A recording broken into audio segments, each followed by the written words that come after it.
Today with two principals of semantic system. We have with us Walt Diggelmann, who is the CEO, and we have Manfred Hoffleisch, who is the head of R&D. The goal today is to learn about semantic system and its wide variety of business applications and the benefits that it provides to technology, business, and consumer services. So welcome today. Welcome. Let's start first with telling me a little bit about how you met. I was running a venture capital company in Munich, and so we did investments for high-tech companies. And one of the professors of one of the universities pointed us to Manfred Hoffleisch, and he said, there's this scientist and he has some new concepts in computing, and you should have a look on that. So that's how we get to know about him. It still took about 3 months until we had the time to talk to Manfred, because we were so busy with all this other stuff. And actually we had almost used up all the money we had, because we applied that already to the other companies. So, but finally we met, and Manfred showed me his concept and what he has. And immediately was clear that he really is doing things different. And he has new approach how to use computers and get computers more intelligent.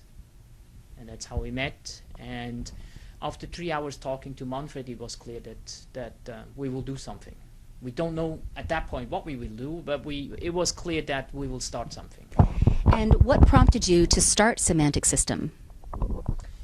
Well, as I said, the concept Manfred brought up in having a computer getting more intelligent, but on an easy way, not that complicated and not so time-consuming to get there. That was one of the prompts I had, and the second was that the vision, what we could do with a little bit more intelligence in computers and the markets we could address. That was the kind of the second motivation. Manfred, can you tell us a little bit about what prompted you to start Semantic System?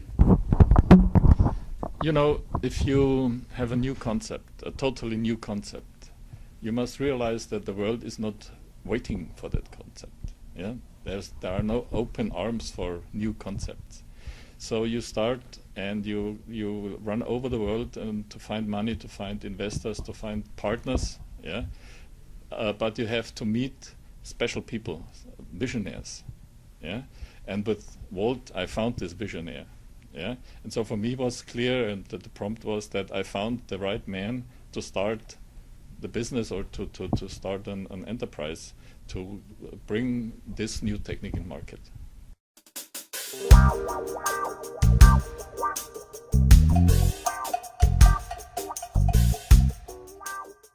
Walt, can you tell us a little bit about the core technology and what it actually does, what the consumer could expect? Well, the consumer expects more intelligence in applications, so that he doesn't have to do so much manual work, and that the computer will work for him. For example, if you go into Google and you search for informations, then you spend a lot of time on search engines, and you look for the results, and you get 3 million results, and then you have to go through all those results. But you know, a smart way would be that you have something like a butler, and then he goes into Google, Yahoo, and all those places. He pulls all the documents, and he knows what you're looking for. And then he will even sort the documents. So you get only 5 as an answer instead of 3 million. And you get what you wanted very quickly and very small. How is Semantic System, and specifically AI1, the product AI1, different from other technology that's available out there right now? Well, from a product view, it's different in a sense that we are in pattern recognition, information recognition. So usually if you do pattern recognition, you would have a sample to know what you're looking for. Now, we can give you an answer to a question you didn't know that you have to ask for it.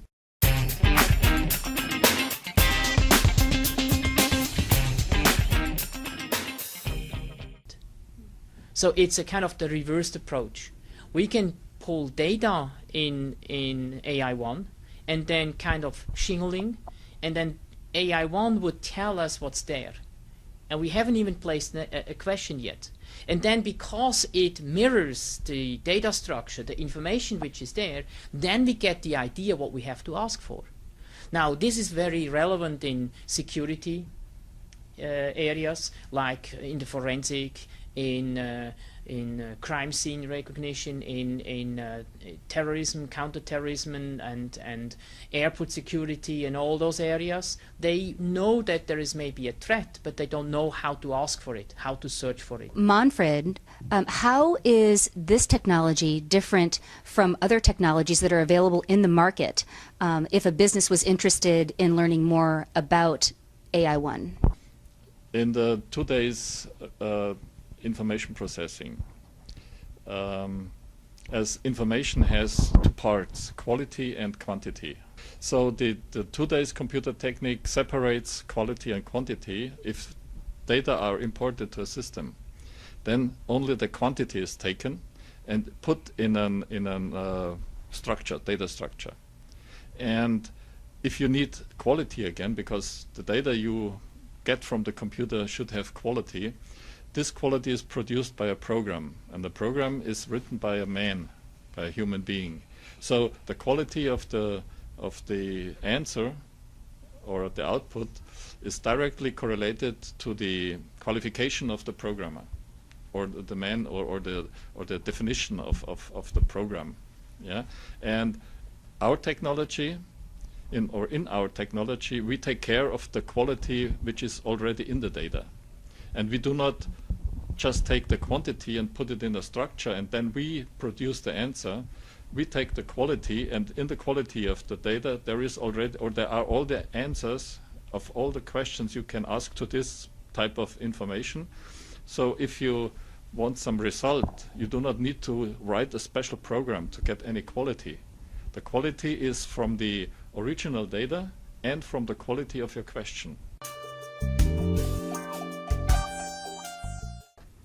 You mentioned in your marketing materials that AI1 is, and I quote, biologically inspired intelligence. What exactly does that mean? Well, that's the difference between artificial intelligence and biological inspired intelligence. We know the term artificial intelligence, and it always has something real and not real as a taste. Well, we call it artificial, so it's like an artificial flower. It looks like a flower, but it is not a flower, so there is something missing. Now, it's missing because it's not really close to the way as we as a human would do that or expect. It's artificial. Now, biological inspired means we as a human inspire the computer to behave and act like we would act if we would be in that position on that job right now. So in other words, an intelligence in computer as I would define is if my computer could do some jobs for me and I'm not there, but he behaves as I would behave if I would be there. So I need to be able to train him and to tell him how I would behave. So he needs to understand my view of the world or my knowledge, my profession, and that's why we call it biological inspired. I'm, as the biological driver, I'm inspiring the computer so that he can behave on behalf of me. So what we're actually talking about is a technology that can actually learn. This is not a static technology. This is an organic technology that can actually learn and changes over time. Is that correct?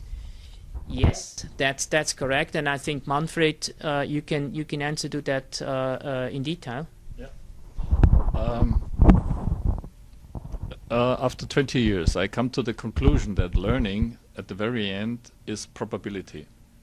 Yes, if you learn in the school, then you say the probability that this word is connected to this picture is very high if you hear it very often, or if this connection is very often done. So the problem of learning is to calculate probability. But to calculate probability, you need facts.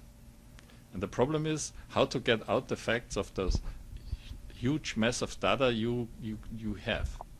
Yes. So our technology simply gives you the fact to calculate the probability that a conclusion is true. At the very end, and I'm a visionaire, in